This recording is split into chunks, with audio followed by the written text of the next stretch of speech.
Sementara Saudara Ketua Bapilu Partai Persatuan Pembangunan atau P3 sekaligus Dewan Pakar TPN Ganjar Mahfud, Sandiaga Salahuddin Uno memberikan ucapan selamat kepada pasangan Capres-Cawapres nomor urut 2 Prabowo Subianto dan Gibran Rakabuming Raka yang unggul sementara dari hasil hitung cepat atau quick count Pilpres 2024. Meski begitu, Sandi mengimbau semua pihak untuk sama-sama menunggu dan menghormati hasil putusan final dari KPU nanti.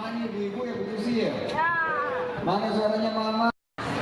Masih di jalan Espa. Selamat kepada berdasarkan per jam 15.47 ini Pak Prabowo Subianto dan Mas Gibran yang menempati suara terbanyak berdasarkan hasil quick count sementara. Dalam bingkai terus menghormati keputusan final dari KPU, tentunya kita harus juga memastikan bahwa situasi kondusif di masyarakat dan siap-siap besok bekerja kembali untuk membangun negeri.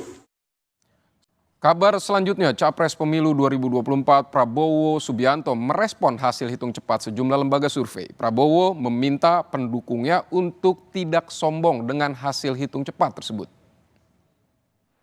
Atas nama tim Prabowo Gibran dan atas nama Koalisi Indonesia Maju, kita bersyukur atas hasil penghitungan cepat yang sudah ada.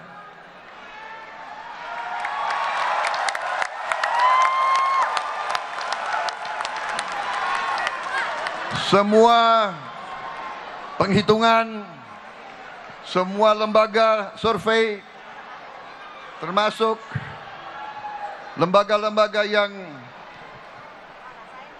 berada di pihak-pihak paslon lain, menunjukkan angka-angka yang memang paslon Prabowo Gibran menang sekali putaran.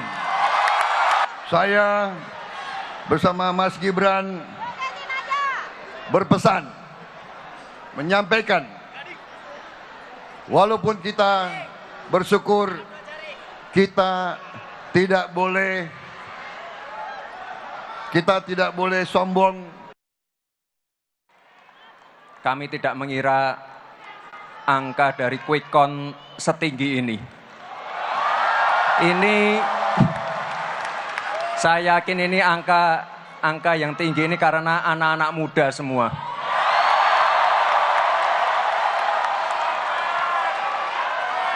Sekali lagi Bapak Ibu, terima kasih dan mohon maaf apabila ada yang salah dari kami. Saya juga secara pribadi ingin segera sowan ke paslon nomor 1, paslon nomor 3, karena sekali lagi Bapak Ibu, kita semua bersaudara.